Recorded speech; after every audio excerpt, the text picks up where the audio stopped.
नमस्ते प्यारे मित्रों, आपका अपने संस्कार बीएम क्लास पर हार्दिक स्वागत करते हैं। आशा करते हैं कि आप सभी स्वस्थ और मस्त होंगे।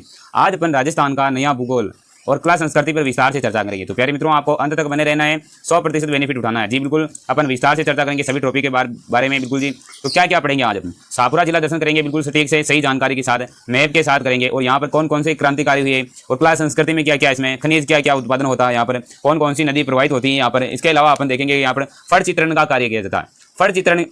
फट चित्र में कौन कौन प्रसिद्ध हैं, उनके नाम क्या हैं, और स्थापत्य कला देखेंगे जिसमें बिल्कुल जी बिल्कुल वेरी गुड, बहुत ही अच्छा, सभी जुड़ जाएंगे जी बिल्कुल। फट चित्र के लिए प्रसिद्ध है बिल्कुल, तो फट चित्रण के लिए, और यहाँ पर फट चित्रण कार्य कौन सी जाति करती है। और इसके अलावा देखेंगे अपन संत संप्रदाय, क्या क्या देखेंगे, संत संप्रदाय देखेंगे। संत संप्रदाय यहाँ राम सनई संप्रदाय की प्रधान पीठ है, बिल्कुल सभी के बारे में मैप के साथ आपको दिखाया जाएगा जी बिल्कुल आपको। जी बिल्कुल, तो चलिए आगे नेक्स्ट चलते हैं, नेक्स्ट की तरफ चलते हैं आपके सामने। तो जी बिल्कुल लीजिए, आपके सामने चलते हैं, आज की क्लास को शुरू करते हैं। जी बिल्कुल, आपको क्लास को लाइक नहीं किया वो लाइक कर देंगे, क्योंकि इसी क्लास आपके लिए रेगुलर लगाएंगे यदि आपका प्रेम बना रहा। तो जी बिल्कुल लाइक और शेयर आपका करते हुए जी बिल्कुल चलिए नेक्स्ट की तरफ चलते हैं और क्लास आपके सामने पेश करते हैं। तो अपन देखेंगे क्या राजस्थान का जिला दर्शन, जिसमें कौन सा जिला को लिया गया है, तो अपन शाहपुरा जिला को इसमें इंक्लूड किया गया। शाहपुरा जिले में क्या क्या प्रसिद्ध है, इन सभी के बारे में अपन विस्तार से चर्चा करेंगे। जी बिल्कुल लीजिए, आपके सामने पहला टॉपिक पेश करते हैं। बिल्कुल एक को बारीकी से, सभी को बारीकी से जानेंगे। तो प्यारे मित्रों, तहसील बिल्कुल आपको चित्र भी दिखाएंगे, बिल्कुल आपको धैर्य बनाए रखना है। तो बिल्कुल आपके सामने गठन कब हुआ था, जी बिल्कुल गठन कब हुआ था शाहपुरा का, तो ध्यान में रखना क्या आपको 4 अगस्त है, 4 अगस्त 2023, आपको पता है चालू हुए हैं सभी डेट को आपको ध्यान में रखना है। गठन कब हुआ था, 4 अगस्त 2023 को। उद्घाटन कब किया गया, तो उद्घाटन किया गया था प्यारे मित्रों 7 अगस्त को। कब किया गया था, 7 अगस्त को किया गया था। आपको साथ साथ लिखते हो तो आपको लंबे समय तक याद रहेगा जी बिल्कुल। 7 अगस्त को किया था इसका उद्घाटन। ये भी कब है, 2023 को उद्घाटन किया गया, बिल्कुल ध्यान में रखना है आपको।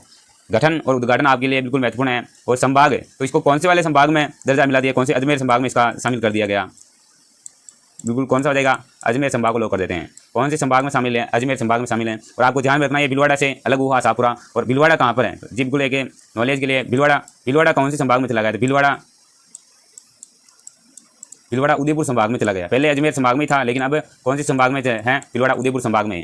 जी बिल्कुल, सभी को अपन एक एक बारीकी से टॉपिक को करेंगे, तो आपको धैर्य बनाए रखना है। जिन्होंने शेयर नहीं किया वो शेयर भी करेंगे, क्योंकि आपके लिए संघर्ष जारी है, निरंतर संघर्ष करते रहेंगे। सभी के बारे में ये क्लास महत्वपूर्ण है, क्योंकि आने वाले सभी ऑल कॉम्पिटिटिव एग्जाम जिसमें सिलेबस में जीके में रहेगा, आप चाहे किसी का भी रीट की कर रहे हो, चाहे बीएसटीसी कर रहे हो, चाहे पीटीटी कर रहे हो, चाहे सभी की तैयारी के लिए महत्वपूर्ण क्लास है। जी बिल्कुल, सभी को पूरी क्लास अटेंड करनी है बिल्कुल। तो अपन सभी के बारे में, उपखंड कितने हैं, तो उपखंड कितने हैं, 5 हैं। कौन कौन से हैं, बिल्कुल आपको चित्र दिखाएंगे उन सभी का। और ये कितने जिलों के साथ साझा करता है सीमा, उन सभी की बिल्कुल आपको मैं भी दिखाया जाएगा अभी। उपखंड कितने, तो 5 उपखंड है, ये भी दिखाएंगे। तहसीलें कितनी है, तो 6 तहसीलों को इसमें शामिल किया गया। कितनी, 6 तहसीलों को शामिल किया गया। अवस्थिति, तो अवस्थिति कैसी हो जाएगी, आंतरिक जिला है अपने राजस्थान में, कहाँ पर है, बिल्कुल जी एक अच्छा चित्र बनाकर इसमें आपको दिखा देता हूँ मैं। जी बिल्कुल, तो जी बिल्कुल आपको ध्यान में रखना है जी बिल्कुल।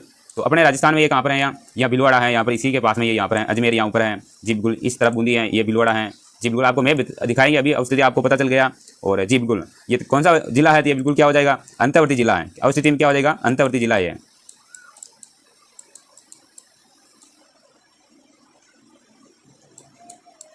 अंतर्वर्ती जिला है जी बिल्कुल। अभी चाहता हूँ थोड़ी सी क्या आपको सुनने में अधिक ध्यान देना होगा, क्योंकि कुछ मेरे यहाँ पर कर्सर की प्रॉब्लम होती है, इसलिए बड़ा छोटा और पॉइंटेड लगाने में दिक्कत आती है। तो आप समझ गए होंगे बिल्कुल जी। तो नेक्स्ट आपके सामने, तो कौन कौन से उपखंड है, तो 6 उपखंड, सॉरी 5 उपखंड और 6 तहसीलें जी बिल्कुल। इसमें 6 तहसीलें कैसे हुई थी, काछोला को भी और इसको 2 यहाँ हो गई, इसलिए 6 हुई।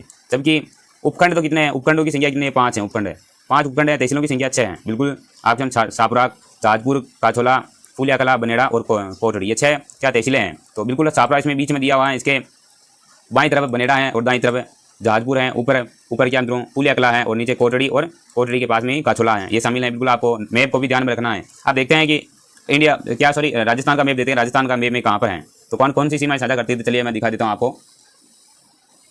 तो जी बिल्कुल लीजिए, आपके सामने पेश है, मैं कलर चेंज कर देता हूँ, तब तक आप शेयर कर देंगे एक बार। जी बिल्कुल, तो ये अपना शाहपुरा जिला है। तो शाहपुरा की सीमा 1 नंबर किसे, भीलवाड़ा से साझा कर रही है। इसके अलावा कहाँ पर साझा करके कर रही है, जी बिल्कुल भीलवाड़ा के अलावा क्या, केकड़ी, ये लीजिए केकड़ी के साथ साझा कर रही है। और ये टोंक के साथ साझा कर रही है। टोंक के अलावा किसके साथ साझा कर रही है, तो बूंदी के साथ।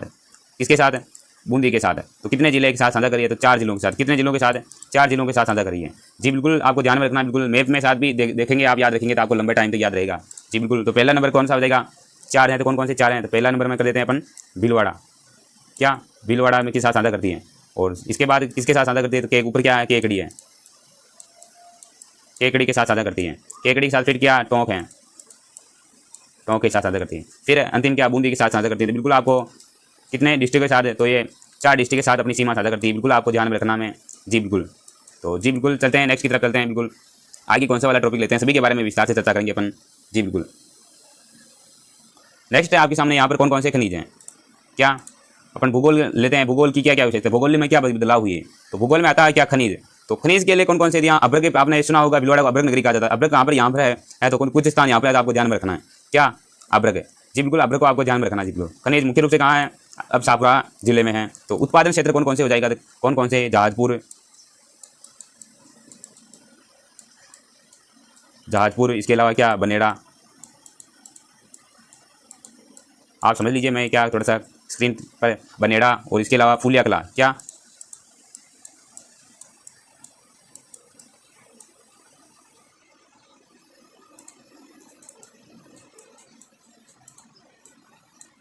फूलिया। तो ये इसके प्रमुख स्थान है, जहाजपुर, बनेड़ा, फूलिया कला। ये अभ्रक, अभ्रक के उत्पादन मुख्य मुख्य है, आप बिल्कुल आपको ध्यान में रखना है। इसके अलावा अपन देखते हैं, आप देखेंगे क्या, नदियाँ। क्या, इसके अलावा क्या यहाँ पर कौन कौन सी नदियाँ प्रवाहित होती हैं। तो आपको नदियों के बारे में देखते हैं, चलते हैं, चलिए। नदियाँ कौन कौन सी थी यहाँ पर, बिल्कुल आपको नदियों के बारे में देख लेते हैं।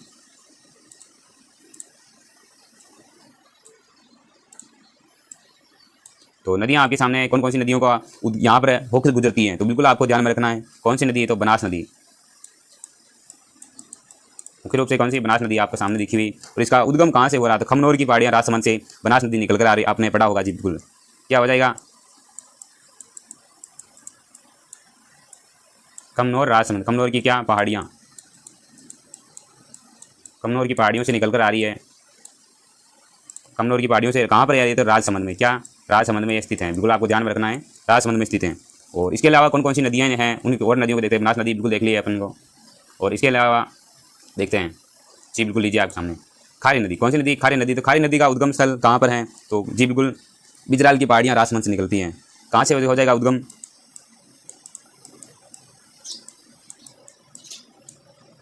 बिजराल की पहाड़ियाँ।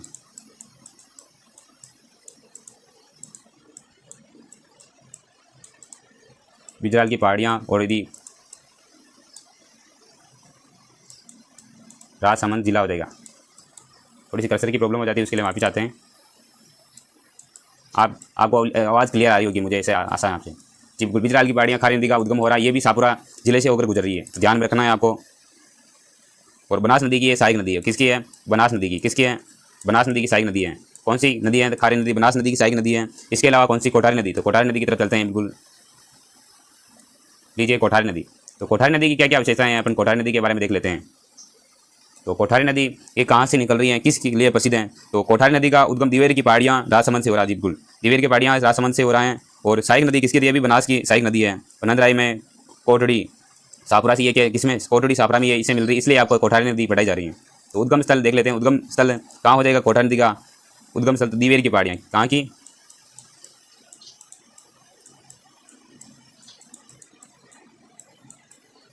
दिवेर की पहाड़ियाँ राजसमंद। दिवेर की पहाड़ियाँ राजसमंद से निकल कर है। सहायक किसकी नदी है, ये कौन सी, बनास नदी की सहायक नदी है। सहायक किसकी है, तो बनास नदी की सहायक नदी है। बनास नदी को लॉक कर देते हैं जी बिल्कुल। तो बिल्कुल आपको बताना है इसमें कौन सा बांध बना हुआ है, कोठारी नदी में, भीलवाड़ा में। और यहाँ पर आपको यदि पिछली बार सीईटी का एग्जाम दिया है, तो सीईटी एग्जाम में प्रश्न आया था, सीईटी एग्जाम में, तो तब क्या है, भीलवाड़ा के अंदर ही था। तो उसमें तो कोठारी नदी में कौन सा बांध बनाया गया था, ये पूछा गया था। तो बिल्कुल आपको कमेंट करना है, कोठारी नदी में कौन सा बांध थी। मैं अभी बता दूंगा, तो आपको याद रहेगा नहीं रहेगा। यदि आपको याद है तो कमेंट बॉक्स में टाइप करें, क्योंकि कुछ चीज़ें ऐसी होती है यदि आपको याद नहीं होती, फिर आप उसके बारे में सोचते हो, तो आप कहीं से भी सर्च करते हो, गूगल से करते हो, कहीं और से करते हो, तो आपको लंबे टाइम तक याद रहती है जी। बिल्कुल आपको ध्यान में रखना है। तो चलिए नेक्स्ट की तरफ चलते हैं। कोठारी नदी होगी अपनी, और इसकी क्या आवश्यकता है, ये कहाँ पर इसमें मिल रही है जी। एक और बात कर लेते हैं इसमें, तो ये कहाँ पर आकर ये इसमें मिल रही है, तो ये बनास नदी में मिल जाती है। तो ये स्थान कौन सा है, हो जाएगा नंदराई, नंदराई, नंदराई कोटड़ी। ये कहाँ पर है, कोटड़ी तहसील में है, कोटड़ी तहसील। और कोटड़ी तहसील कौन से जिले में है, तो शाहपुरा जिले में। वापस बात वही आ गई ना, शाहपुरा जिला, बिल्कुल जी। इसके लिए चलते हैं नेक्स्ट की तरफ चलते हैं। नेक्स्ट क्या क्या इतिहास यहाँ का क्या क्या रहा, तो इतिहास के बारे में देखेंगे बिल्कुल विस्तार से। बिल्कुल आपको जिन्होंने शेयर नहीं किया एक बार शेयर कर देंगे, क्योंकि आपके लिए संघर्ष जारी है बिल्कुल। तो आपके लिए निरंतर संघर्ष हम भी करते हैं, तो आप भी एक कर्तव्य निभा दीजिए बिल्कुल। जी आपका प्रेम बना रहा था, अपन सभी 19 जिले नहीं बने, कितने 19 जिले नहीं बने, उन सभी के बारे में चर्चा करेंगे। और उनमें कौन कौन से भाग रहे हैं, उनकी क्या कला संस्कृति, उनका इतिहास क्या रह गया है, और उनमें क्या क्या भूगोल में क्या परिवर्तन हुआ, सभी के बारे में जिला दर्शन अपन की पूरी बिल्कुल 50 जिलों पर आपके साथ करवाएंगे बिल्कुल। आपका कार्य आप एक बार शेयर कर देंगे जी बिल्कुल, और लाइक कर देंगे, यह हमारे मोटिवेशन का स्रोत है जी बिल्कुल। तो इतिहास क्या क्या रहा यहाँ का, अपन इतिहास के बारे में देख लेते हैं एक बार जी बिल्कुल। तो प्रसिद्ध है बिल्कुल इतिहास है, तो जी बिल्कुल इतिहास के बारे में चर्चा करें। रियासत कौन सी हो जाएगी, शाहपुरा रियासत है। तो शाहपुरा प्रजामंडल का आपने नाम सुना होगा यहाँ पर, क्या अंदर जी बिल्कुल, नाम बहुत ही प्रसिद्ध है। आप संस्थापक बताना है आपको जी बिल्कुल।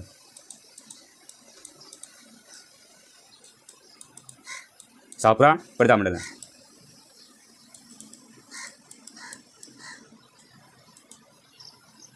शाहपुरा प्रजामंडल है बिल्कुल, ये इतिहास में नाम प्रसिद्ध है बिल्कुल जी।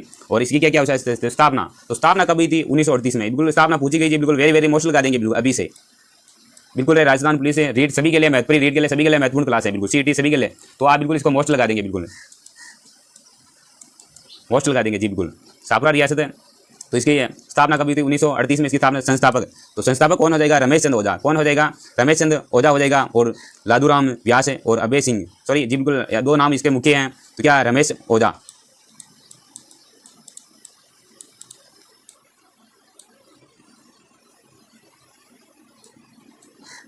क्या हो जाएगा, रमेश ओझा। दूसरा नाम आता है लादूराम,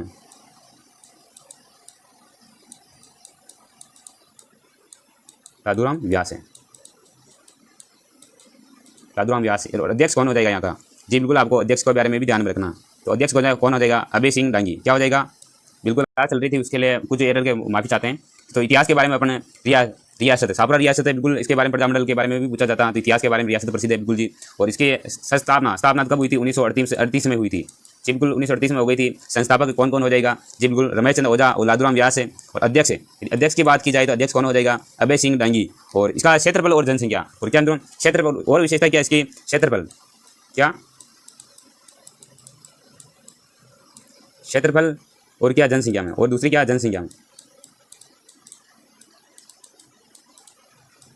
जनसंख्या में सबसे छोटी रियासत है, सबसे छोटी रियासत है।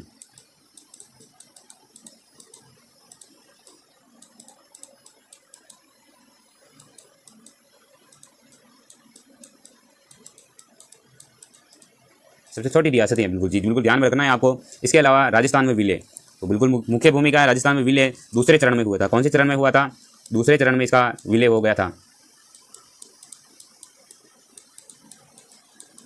दूसरे चरण में इसका विलय हो गया था। और गोकुल लाल असावा इसके मुख्य भूमिका थी बिल्कुल जी। शाहपुरा रियासत से हो जाएगा जी बिल्कुल आपको। तो जी बिल्कुल एक बार वो देख लेते हैं शाहपुरा रियासत बिल्कुल। शाहपुरा रियासत के बारे में स्थापना कब हुई थी, 1938 में हुई थी। और संस्थापक कौन है जी बिल्कुल, तो संस्थापक रमेश चंद ओझा और लादूराम व्यास है। और अध्यक्ष की बात की जाए तो अभय सिंह डांगी। और क्षेत्रफल और जनसंख्या में सबसे कौन सी सबसे छोटी रियासत है ये। और राजस्थान में विलय तो दूसरे चरण में हुआ था बिल्कुल, आपको ध्यान में रखना है इसे इतिहास के बारे में। तो और चलते हैं बिल्कुल स्थापत्य कला की तरफ चलते हैं। स्थापत्य कला में क्या क्या नाम आता है, तो लीजिए बिल्कुल स्थापत्य कला पर चर्चा करते हैं। मुख्य बिल्कुल स्थापत्य कला आपके लिए महत्वपूर्ण है जी बिल्कुल। तो स्थापत्य कला पर चर्चा कर लेते हैं। तो चिमना बावड़ी का नाम आपने सुना होगा जी बिल्कुल, प्रसिद्ध है जी। तो चिमना बावड़ी के लिए तो किस जी बिल्कुल, चिमना बावड़ी का वेरी गुड जी बिल्कुल। चिमना बावड़ी शाहपुरा उमेद सिंह ने, किसने बनवाई थी चिमना बावड़ी, तो उमेद सिंह ने बनवाई थी। क्या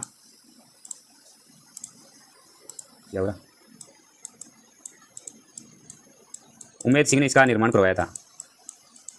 और तालाब कौन कौन से थे जी बिल्कुल, तालाब भी आपको ध्यान में रखना है। तो उमेद सागर तालाब और कमल सागर, नाहर सागर।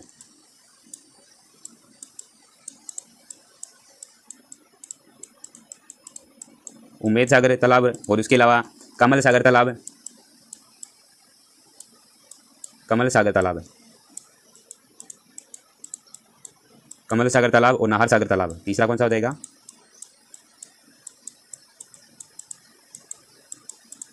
नाहर सागर तालाब। बिल्कुल आपको ध्यान में रखना है। स्थापत्य कला में चिमना बावड़ी प्रसिद्ध है वहाँ की शाहपुरा की। तो उमेद सिंह ने निर्माण करवाया था। उसके अलावा तालाब कौन कौन से थे, उमेद सागर तालाब हैं, कमल सागर तालाब हैं और नाहर सागर तालाब हैं। तो इनको आपको ध्यान में रखना जी बिल्कुल। इसके अलावा देखते हैं नेक्स्ट फट चित्रण।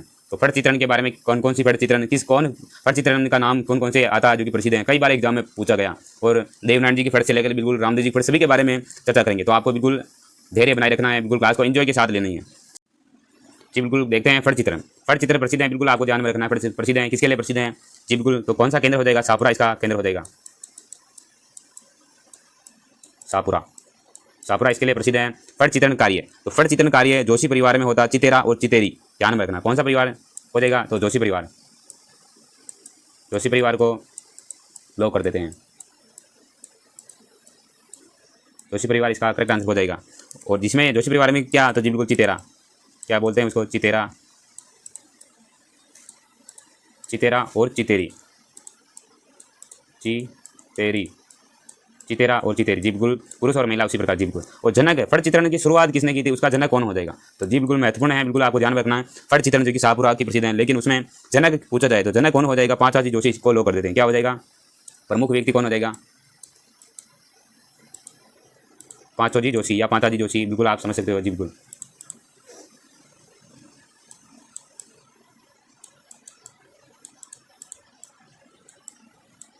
पांचाजी जोशी प्रसिद्ध हैं। और अंतर्राष्ट्रीय स्तर पर ख्याति दिलाने वाले कौन हो जाएगी? बिल्कुल आपको महत्वपूर्ण है, श्रीलाल जोशी। कौन हो जाएगा? श्रीलाल जोशी हो जाएगा, इसका राइट आंसर है श्रीलाल जोशी जी बिल्कुल। जी बिल्कुल, मैं कंप्यूटर स्क्रीन में थोड़ी सी डिफरेंट आ रहा है आपको, बिल्कुल आप समझ सकते हो बिल्कुल जी। और इसके अलावा प्रथम महिला फट चित्रा चितेरी, प्रथम महिला फट चितेरी, इसका सही आंसर क्या हो जाएगा? बिल्कुल कई बार एग्जाम में आया हुआ था, आपको ध्यान रखना है। तो पार्वती जोशी और कन्हैयालाल जोशी, ये इसके बिल्कुल प्रथम जी बिल्कुल प्रथम महिला फट चितेरी हो जाएगा जी बिल्कुल। चितेरी ध्यान में रखना, बिल्कुल शब्दों को पकड़ेंगे तो आपके अच्छे रहेगा।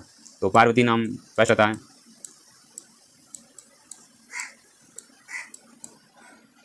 पार्वती जोशी।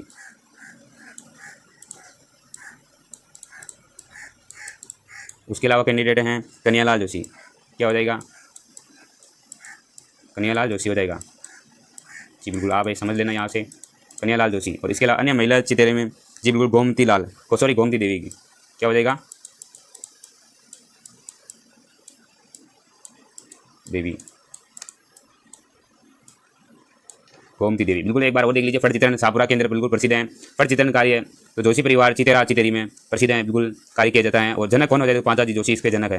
अंतर्राष्ट्रीय स्तर पर ख्याति किसने दिलाई थी? श्रीलाल जोशी का नाम आता। और प्रथम महिला फट चित्र चित्र पार्वती जोशी और कन्हैयालाल जोशी, और अन्य महिला चितेरी के नाम पूछा जाए तो गोमती देवी इसका राइट आंसर होगा। और नेक्स्ट लेते हैं आपके सामने राजस्थान की प्रमुख फड़े कौन कौन सी हो जाएगी? राजस्थान में प्रसिद्ध कौन कौन सी? जैसे देवनारायण जी की फड़ा है, पाबू जी की फड़ा लोकप्रिय, सबसे बड़ी फड़ा कौन सी हो जाएगी? देवनारायण जी की है, सर्वाधिक पृष्ठों में विज्ञापन है किया गया है जी बिल्कुल। सभी के बारे में विस्तार से चर्चा करेंगे। तो बिल्कुल आ गए पाबू जी महाराज आपके सामने पेश हैं, लीजिए। तो पाबू जी क्या लिखा आपके सामने? पाबू जी की फड़। तो पाबू जी की फड़ की क्या विशेषता है? तो बिल्कुल तो सबसे क्या लोकप्रियता है, प्रसिद्ध है। पहले पाबू जी की फड़ को सबसे ज़्यादा लोकप्रियता मिली है, तो बिल्कुल तो क्या लिख देते हैं यहाँ पर? लोकप्रिय है। लोकप्रियता को चाहे लोकप्रिय, बिल्कुल आप समझ गए होंगे लोकप्रिय। तो विशेषता की बात की जाए तो कौन सी हो जाएगी पाबू जी विशेषता? तो इसमें बिल्कुल क्या विशेषता? बिल्कुल लोकप्रियता इसकी प्रमुख विशेषता। पाबू जी महाराज की फड़ है कि क्या विशेषता है? लोकप्रिय फड़ है, लोकप्रियता इसमें क्या सर्वाधिक लोग पसंद की जाती हैं। और सबसे बड़ी फड़ है देवनारायण जी की हो जाएगी, उसमें सब सर्वाधिक पृष्ठों पर और डाक टिकट भी जारी हुआ। तो बिल्कुल अपन विस्तार से चर्चा करेंगे। और वाचन में तो कौन सी इसमें थोड़ी जाती है? आप लोग पाबू जी की फड़े का वाचन कौन करते हैं? तो क्या या तो थोड़ी हो ऑप्शन में, या तो थोड़ी हो ऑप्शन में, थोड़ी नहीं हो तो रेबारी आपको मिल जाएगा। क्या रेबारी ऑप्शन में मिल जाएगा? बिल्कुल दोनों ही आपको ध्यान में रखना है। लोकप्रिय फड़े क्या पाबू जी हमारे लोकप्रिय फड़े हैं, विशेषता इसकी मुख्य है। और वाचन तो थोड़ी या रेबारी जाति करते हैं। वाद्य यंत्र का कौन सा? तो आपको ध्यान में रखना, रावण हथा। बिल्कुल कौन से वाद्य यंत्र का प्रयोग करते हैं? रावण हथा।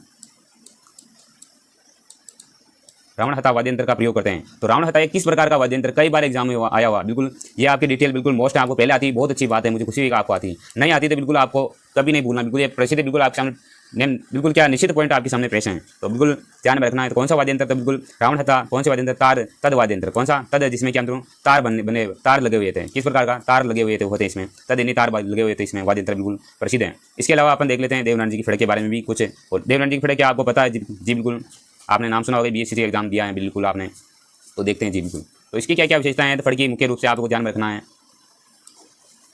तो देवनारायण जी की फड़ है, तो देवनारायण जी फड़ की क्या क्या विशेषताएं हैं? तो ये पुरानी, लंबी और चित्रित फड़ है। क्या क्या है इसकी मुख्य विशेषताएं हैं? क्या है जी? बिल्कुल एक तो क्या ये पुरानी है।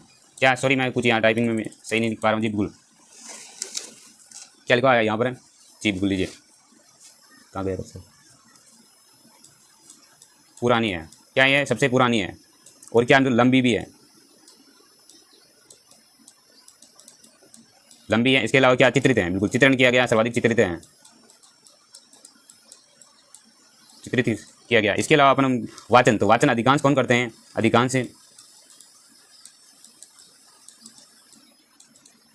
अधिकांश क्या गुर्जर जाति के पोपे करते हैं, जिसमें मुख्य रूप से कौन से बगड़ावत हैं। जी बिल्कुल,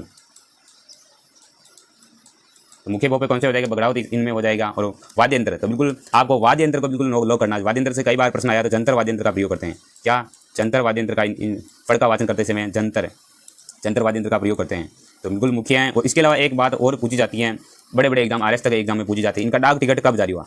क्या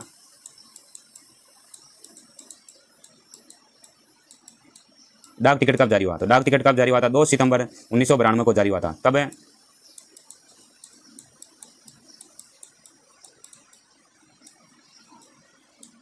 2 सितंबर 1992 92 को जारी हुआ था। कुछ कर्सर की वजह से आप समझ गए होंगे, मैं आशा करता हूँ आपसे।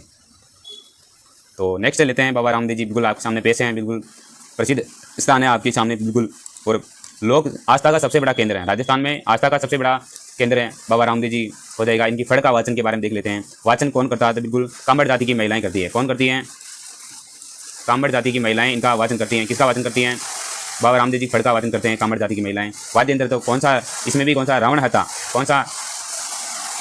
वाद्य यंत्र का प्रयोग करते हैं, रावण हथा वाद्य यंत्र का प्रयोग करते हैं। जी बिल्कुल, रावण हथा वाद्य यंत्र का प्रयोग करते हैं। और जी बिल्कुल ये मुख्य विशेषताएं हैं इसके अलावा। तो चलिए इसके अलावा फड़ के बारे में चर्चा कर रहे थे। बिल्कुल लीजिए, संत संप्रदाय, अपने शाहपुरा के संबंधित कौन से हो जाएगा, संत संप्रदाय। तो संत संप्रदाय में क्या क्या विशेषताएं हैं, इनको देख लेते हैं। तो संत संप्रदाय आपके सामने, शाहपुरा में आपने सुना होगा राम स्नेही संप्रदाय। तो बिल्कुल शाहपुरा में कौन सी किसकी पीठ है, बिल्कुल राम स्नेही संप्रदाय की पीठ है, प्रधान पीठ है। तो लोग कर देते हैं किसको, राम स्नेही संप्रदाय को लोग कर देते हैं। और संस्थापक कौन हो जाएगा, रामचरण जी।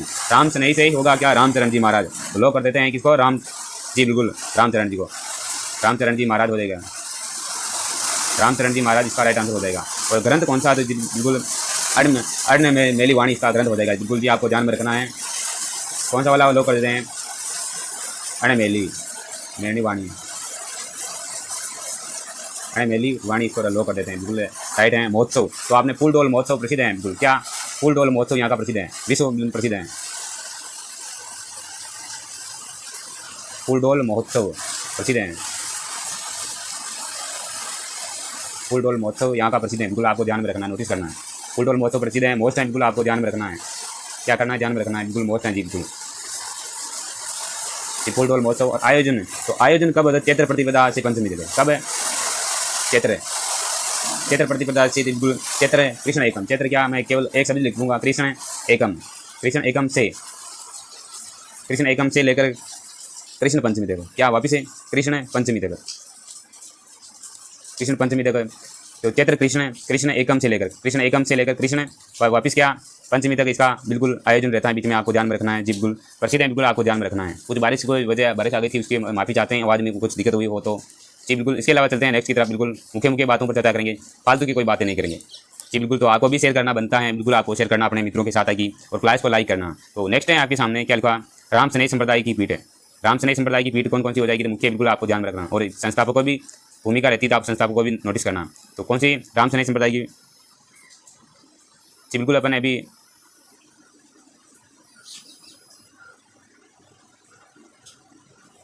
पीठ संस्थापक जी बिल्कुल, इसके बारे में बाद में करेंगे। अभी प्रमुख मंदिर है,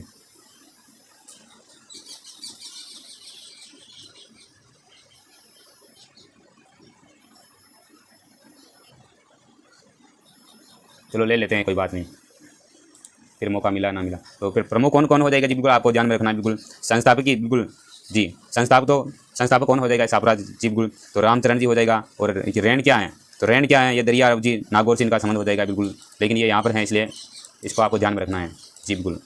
तो दरियाव जी को भी आपको ध्यान में रखना। और सिंहथल क्या हो जाएगा, सिंहथल ये हरि रामदास जी की स्थली है सिंहथल, इसलिए इसको ध्यान में रखना है। और खेड़प्पा, ये खेड़प्पा क्या है, रामदास जी की प्रमुख स्थली है जी बिल्कुल, आपको ध्यान में रखना है। तो ये कुछ सामान्य पॉइंट थे, इसलिए आपको बताई दिए। और प्रमुख मंदिरों की बात करते हैं, ये बिल्कुल मोस्ट पॉइंट है आपके सामने जी, बिल्कुल मोस्ट पॉइंट है, बिल्कुल आपको ध्यान में रखना है। तो बिल्कुल धनौब माता मंदिर क्या है, धनौब माता मंदिर प्रसिद्ध है, धनौब माता मंदिर है। तो धनौब माता का मंदिर कहाँ पर स्थित है, तो धनौब फूलिया कला खारी व मानसी नदी के संगम पर है। तो कौन कहाँ पर हो जाएगा? तनोब माता का, तनोब माता मंदिर। तो बिल्कुल फूलिया कला, बिल्कुल आपको स्थान को ध्यान में रखना है। तनोब माता मंदिर अवस्थिति यहाँ लिखो, चाहिए यार बात आप समझ लेना है। अवस्थिति बिल्कुल फूलिया कला। तनोब माता सापुरा के लिए प्रसिद्ध है, बिल्कुल सापुरा में आता है, वो सभी के बारे में चर्चा करें। आप ऐसा ना समझ लेना कि कोई अन्य ले गए टॉपिक को। तो तनोब फूलिया कला, फूलिया कला को लो कर देते हैं। फूलिया कला स्थान प्रसिद्ध है। और कौन सी की नदी है? तो खारी व मानसी, खारी प्लस है मानसी, खारी व मानसी को आपको ध्यान में रखना है। इन नदियों के यहाँ पर तनोब माता मंदिर के संगम पर स्थित हैं, आपको ध्यान में रखना है। और अवस्थिति है, बिल्कुल मुख्य ही है। तो नेक्स्ट रहते हैं कुल देवी किसकी? तो बिल्कुल तो धुंधवा राजवंशी है कुल देवी, बिल्कुल जी। इसके अलावा मेला, तो मेला कब लगता है यहाँ पर? तो बिल्कुल, और मेला लगता है, मेला कब लगता है? चैत्र शुक्ल दशमी, बिल्कुल जी। चैत्र, मिस्टेक हो गई क्या? दीजिए चैत्र शुक्ल दशमी, बिल्कुल वो कर देते हैं। चैत्र शुक्ल दशमी को आपको ध्यान में रखना है इन बातों को। प्रमुख तनोब माता का मंदिर कहाँ पर? फूलिया कला, खारी व मानसी नदी के संगम पर है, अवस्थित हैं। और कुल देवी धुंध हो जाएगा। और मेला कब लगता है? मेला और ये तनोब माता अवस्थिति, ये दोनों ही महत्वपूर्ण है बिल्कुल में, इनके बारे में पूछा जाता है एग्जाम अक्सर है। तो चैत्र शुक्ल दशमी इसका राइट आंसर हो जाएगा। तो जी बिल्कुल चलते हैं नेक्स्ट की तरफ चलते हैं। तो लीजिए बिल्कुल जल्दी से कमेंट करेंगे। जिन्होंने एक बार शेयर नहीं किया वो एक बार शेयर कर देंगे। आपके लिए निरंतर संघर्ष जारी है बिल्कुल। तो आपका भी कर्तव्य बनता है कि आप अपना कर्तव्य निभाइए। बिल्कुल आपके सामने सटीक जानकारी पेश की जा रही है, बिल्कुल आपके लिए निरंतर संघर्ष जारी है। तो आपका भी कर्तव्य बनता है जी बिल्कुल। तो बिल्कुल गाडोली महादेव मंदिर अभी आपने राज्य मंत्री जी ने आयोजन किया था वहाँ पर, बिल्कुल। तो जी बिल्कुल पारा देवरा आपने सुना होगा, उसका बिल्कुल मुख्य रूप से योगदान रहा बिल्कुल राज्य मंत्री जी का। तो बिल्कुल क्या मित्रों, गाडोली महादेव मंदिर तो कहाँ पर ही है? जहाजपुर में है। क्या? जहाजपुर में इसका मुख्य स्थान है, बिल्कुल ध्यान रखना। क्या? जहाजपुर। और इसे क्या महाराणा प्रताप के भाई को भी इसी जहाजपुर की जागीर दी थी, आपने इतिहास पढ़ा हो तो मित्रों जी बिल्कुल गाडोली महादेव मंदिर। क्या मतलब गाडोली महादेव जहाजपुर स्थित है। जहाजपुर क्या मित्रों, ये क्या है? तहसील है। जहाजपुर क्या है? एक तहसील है बिल्कुल। गाडोली महादेव कहाँ पर है? जहाजपुर में स्थित है। पूर्ण परिधान जी बिल्कुल। तो इसके और विशेषता क्या आती है? बिल्कुल यहाँ पर क्या, और यहाँ पर 2 बार क्या मतलब वर्ष में 2 बार यहाँ पर आयोजन किया जाता है। किसका आयोजन किया जाता है? शिवरात्रि का जी बिल्कुल। शिवरात्रि का यहाँ पर 2 बार आयोजन होता है, ये इसकी मुख्य विशेषताएं हैं। शिवरात्रि तो कौन कौन सी हो जाएगी? 2 तो बिल्कुल देख लेते हैं एक छोटे से डायग्राम के माध्यम से। तो जी बिल्कुल एक तो कब आती है? फाल्गुन में आती है, फाल्गुन चतुर्दशी, फाल्गुन 4 लिख देता हूँ आपके सामने। और दूसरी आती है, दूसरी कब आती है? जी बिल्कुल भाद्रपद में महीने में आती हैं,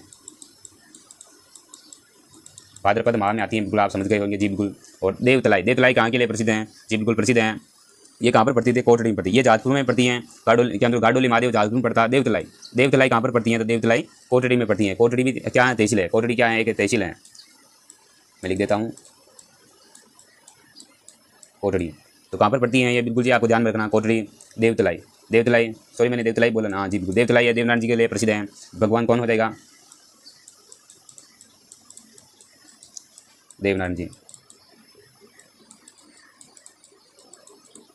देवनारायण जी के लिए प्रसिद्ध है। इसके अलावा देखते हैं यहाँ के सर्वधर्म सम्मान, बिल्कुल यहाँ पे एक विशेषता क्या है? सर्वधर्म, यहाँ सभी धर्मों के मंदिर बने हुए हैं। सर्वधर्म सम्मान, बिल्कुल ये इसकी यहाँ पर बिल्कुल। और इसके अलावा मुख्य क्या क्या कि बिल्कुल आपको चर्चा के माध्यम से करते हैं। नेक्स्ट की तरफ चलते हैं। तो प्रमुख व्यक्तित्वों के नाम आते हैं, बिल्कुल आपको ध्यान में रखना है जी बिल्कुल। इसके बाद बहुत ही अच्छा इनको आप बिल्कुल वेरी मोस्ट लगा दिए। आपने कई बार एग्जाम देखे होंगे, आपने यदि कंपटीशन एग्जाम दिया हो तो बिल्कुल आपको सामने केसरी सिंह बारिड बिल्कुल मोस्ट लगा लीजिए पहले, बिल्कुल आपको ध्यानपूर्वक सुनना है। तो जन्म कहाँ पर हुआ? तो बिल्कुल प्रमुख आपको बिल्कुल इनको आपको, तो जन्म कहाँ पर हुआ? तो देवपुरा सापुरा में केसरी सिंह बारिड का जन्म हुआ। तो बिल्कुल क्या लो कर देते हैं? देवपुरा, ये कहाँ पर पड़ता है? सापुरा में। देवपुरा सापुरा, इसका जन्म केसरी सिंह बारिड का जन्म हो जाए। कर्म भूमि, बिल्कुल जी बिल्कुल प्रसिद्ध है बिल्कुल। तो कर्म भूमि को कौन से किसको लो कर देते हैं? क्या मतलब कर्म भूमि कहाँ हो जाएगा? इसका कोटा को लो कर देते हैं। क्या कर्म भूमि को कोटा को लो कर देते हैं? कोटा में इनको कर्म भूमि के रूप में। और संगठन, तो कौन कौन से इन्होंने संगठन का संचालन किया था? वीर भारत सभा का कब गठन किया था? 1910 के आसपास किया था। किसका? वीर भारत सभा गठन कब किया गया था? वीर भारत सभा का तो 1910 में इसका गठन किया गया। बिल्कुल आपको ध्यान में रखना 1910 का। और रचनाएं कौन कौन सी हो जाएगी? बिल्कुल आपको वेरी मोस्ट हैं। चेतावनी राज चुंगटिया 13 सोटे लिखे थे। किस क्या लिखा था? बिल्कुल मैं जितना माता उतना लिख देता हूँ स्लाइड में।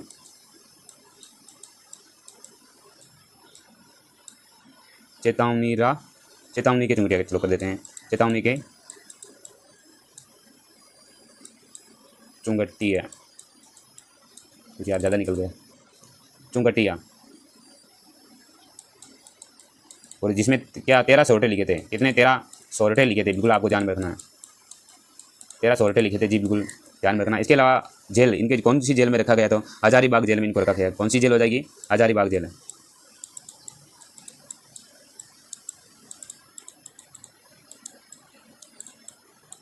हजारीबाग जेल में रखा गया, बिल्कुल। ये इसकी मुख्य मुख्य बातें। केसरी सिंह बारेट का जन्म देवपुरा सापुरा में हुआ था, बिल्कुल देवपुरा सापुरा में हुआ था। और कर्म भूमि, तो कर्म भूमि क्या, इसकी कोटा इनकी कर्म भूमि रही है। और इनको ये संगठन कौन सा था, वीर भारत सभा 1910 में किया इन्होंने। और रचना कौन सी, चेतावनी चुंगटिया लिखे थे, चेतावनी के चुंगटिया लिखे थे। और 13 सोरठे उसमें मुख्य रूप से थे, बिल्कुल ध्यान रखना। और जेल कौन सी थी, हजारीबाग जेल में इनको रखा गया था। क्रांतिकारी प्रसिद्ध है, इतिहास में कई बार नाम आता है इनको, अपने राजस्थान में बिल्कुल प्रसिद्ध है जी, बिल्कुल। ये इनकी मुख्य बातें हैं, बिल्कुल आपको ध्यान में रखनी है। बिल्कुल मौस लगाना है, बिल्कुल आपको साथ में स्क्रीनशॉट देना है, बिल्कुल आपको ध्यान में रखना है। आपको अगली बार वो लेकर आएंगे जी, बिल्कुल आपके लिए बिल्कुल रिवीजन क्लास लेकर आएंगे। और इनसे कैसे कैसे इसमें आते हैं, इन सभी के बारे में भी विस्तार से चर्चा करेंगे। तो एक आपके सामने आता है जोरावर सिंह बारेट। प्रताप सिंह बारेट ये उन्हीं के पुत्र हैं। तो किनके, प्रताप सिंह केसरी सिंह बारेट के पुत्र हैं, बिल्कुल। तो जोरावर सिंह की चर्चा कर लेते, फिर इन्हीं के बारे में बात करेंगे। तो जोरावर सिंह बारेट क्या मतलब, हार्डिंग बम कांड में इनका नाम आता है। क्या, हार्डिंग बम कांड।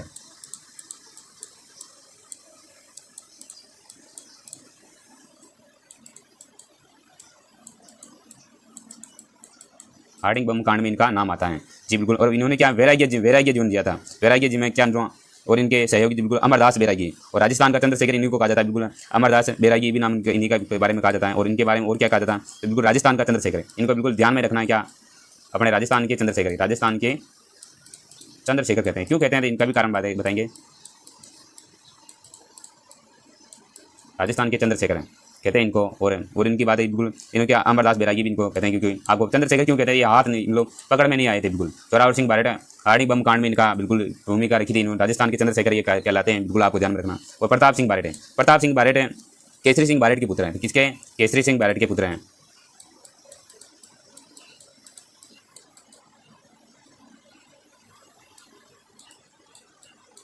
केसरी सिंह बारेट के क्या पुत्र हैं, बिल्कुल आपको ध्यान में रखना जी, बिल्कुल। प्रताप सिंह बारेट केसरी सिंह बारेट के क्या हैं, पुत्र हैं, बिल्कुल ध्यान में रखना। इनका कौन कौन सी थी, बिल्कुल क्लीवलैंड और बरेली जेल में रखा गया। क्या, बिल्कुल दोनों जेलों का आपको नाम ध्यान रखना है, बिल्कुल। ये भी प्रसिद्ध है, बिल्कुल जी। क्लीव जेल और बरेली जेल प्रसिद्ध है, बिल्कुल। सबसे ज़्यादा क्रांतिकारी को वहीं पर रखा जाता था, बरेली जेल। आपने नाम सुना होगा, बहुत ही प्रसिद्ध है बरेली जेल। अपनी आज़ादी में महत्वपूर्ण क्रांतिकारियों को रखा जाता था, बरेली जेल। तो ये थी मुख्य बातें हैं। आपको कैसी लगी, आपको कमेंट करना है। क्लास को शेयर जरूर करना है। इसी क्लास के आधार पर अपन नेक्स्ट क्लास लेकर आएंगे। तो एक प्यारा सा कमेंट भी कर देना है, आपको क्लास कैसी लगी। आपको इसी प्रकार की आगे भी क्लास लेकर आए, ताकि बिल्कुल आपको ये कमेंट करना है, अच्छा सा कमेंट कर देना है, बिल्कुल। और आपको केसरी सिंह बारेट के बारे में आपको क्या क्या पता है, बिल्कुल आपको कमेंट करना है। और प्रताप सिंह बारेट ये बिल्कुल प्रसिद्ध क्रांतिकारी हैं, बिल्कुल। तो आपको सभी एग्जाम के लिए महत्वपूर्ण क्लास है, जिला 10वीं की शुरू की, बिल्कुल सभी क्लासें कराएंगे। आपको चैनल को सब्सक्राइब नहीं किया हो तो सब्सक्राइब करके ऑल पर क्लिक कर देंगे, ताकि जब भी क्लास हो आप नोटिफिकेशन के माध्यम से ज्वाइन कर पाओगे। तो सब्सक्राइब भी करने के, ऑल पर क्लिक करने से ये फायदा होता है कि आपको नोटिफिकेशन सबसे पहले आपको मिल जाता है। तो जी बिल्कुल, कैसे लगी आपको क्लास, कमेंट में बॉक्स में बताइए। और टेलीग्राम और आपको सजेशन में दे देंगे, डिस्क्रिप्शन बॉक्स में लिंक वगैरह दे देंगे, PDF वगैरह के मिल भी जाएगी वहाँ पर। जय हिंद, जय भारत। मिलते हैं नेक्स्ट क्लास में, धन्यवाद।